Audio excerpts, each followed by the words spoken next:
Assalamualaikum warahmatullahi wabarakatuh. Hai guys, ketemu lagi di channel aku Lintang Rahma Dharma Putri. Oke, kali ini gue akan membahas nih materi kelas 9. Oke, mau tahu materi apa? Oke, sebelum ke materi, jangan lupa like, comment, and subscribe ya. Oke, kali ini kita akan membahas tentang perdagangan internasional. Sebelumnya, kalian sudah tahu belum perdagangan internasional itu apa? Yang belum tahu, mari kita simak yuk perdagangan internasional. Oke, 1. Pengertian perdagangan internasional. Perdagangan internasional atau international trade didefinisikan sebagai perdagangan antar satu negara dengan negara lain yang mencakup ekspor dan impor serta dilakukan melewati batas daerah suatu negara. Ekspor yaitu mengirim barang dan jasa dari dalam negeri ke luar negeri. Sedangkan impor yaitu mendatangkan barang dan jasa dari luar negeri ke dalam negeri. 2. Faktor-faktor yang mendorong terjadinya perdagangan internasional. Oke, di sini faktor-faktor yang mendorong terjadinya perdagangan internasional itu ada 7. Oke, faktor yang A, perbedaan sumber daya alam. Indonesia terkenal kaya akan sumber daya alam, tetapi belum memiliki kemampuan yang memadai untuk mengolahnya. Hal ini mendorong Indonesia untuk menjual bahan baku atau bahan mentah seperti kayu, minyak bumi, batu bara, timah, dan karet ke negara lain. Contoh lain, Saudi Arabia memiliki ladang minyak bumi yang besar, tetapi memiliki sedikit lahan yang subur. Hal ini mendorong Saudi Arabia untuk mengekspor minyak bumi dan mengimpor berbagai hasil pertanian untuk memenuhi kebutuhannya. Oke, selanjutnya yang B. Perbedaan sumber daya manusia. Kualitas masyarakat suatu negara akan sangat menentukan produk yang dihasilkannya. Masyarakat suatu negara yang tingkat pendidikannya tinggi tentu memiliki kualitas sumber daya manusia yang tinggi pula, sehingga mampu menghasilkan produk yang berteknologi dan berkualitas. Sebagai contoh, produk komputer, handphone, laptop, mobil, dan pesawat terbang yang dihasilkan oleh negara maju dapat diekspor ke negara-negara yang belum mampu memproduksinya. Oke, selanjutnya yang C, perbedaan iklim dan kesuburan tanah.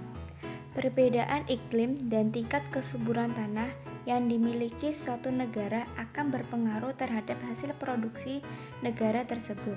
Contohnya, Indonesia beriklim tropis dengan tanah yang subur, memiliki hasil hutan dan hasil pertanian yang lebih baik jika dibandingkan dengan negara-negara yang tanahnya relatif kurang subur dan beriklim subtropis.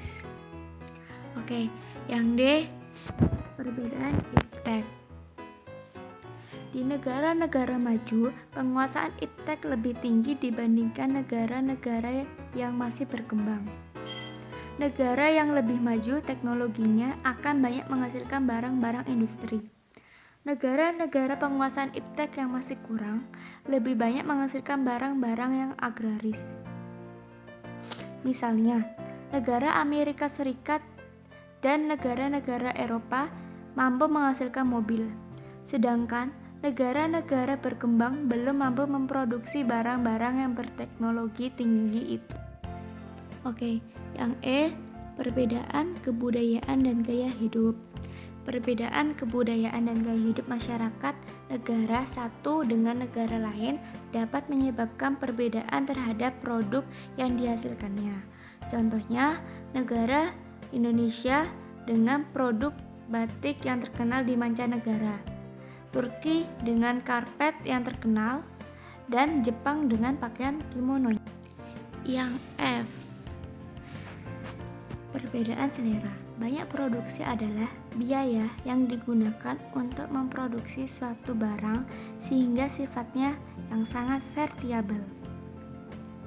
Biaya non-produksi adalah biaya yang digunakan secara administrasi untuk kelangsungan proses produksi. Contoh-contoh perbedaan selera. 1. Husna suka makan tahu, sedangkan Salwa suka makan pizza. Contoh yang kedua, Nadia suka warna pink, sedangkan Valia suka warna kuning. Oke, faktor-faktor yang terakhir itu G. Perbedaan biaya produksi. Perbedaan harga barang antar negara terjadi karena ada perbedaan produksi untuk menghasilkan barang tersebut. Kondisi demikian akan menyebabkan suatu negara memilih untuk mengimpor barang dari luar negeri karena biayanya dianggap lebih murah daripada jika diproduksi di dalam negeri. Selain faktor-faktor, ada juga manfaat dan hambatan perdagangan internasional loh. Untuk manfaatnya sendiri ada 5 manfaat. Oke, manfaat perdagangan internasional. Manfaat pertama, kebutuhan suatu negara dapat terpenuhi. Kedua, meningkatkan kegiatan ekonomi suatu negara. Ketiga, meningkatkan hubungan persahabatan antar negara. Keempat, memperoleh keuntungan dari spesialisasi. Kelima, adanya diversifikasi.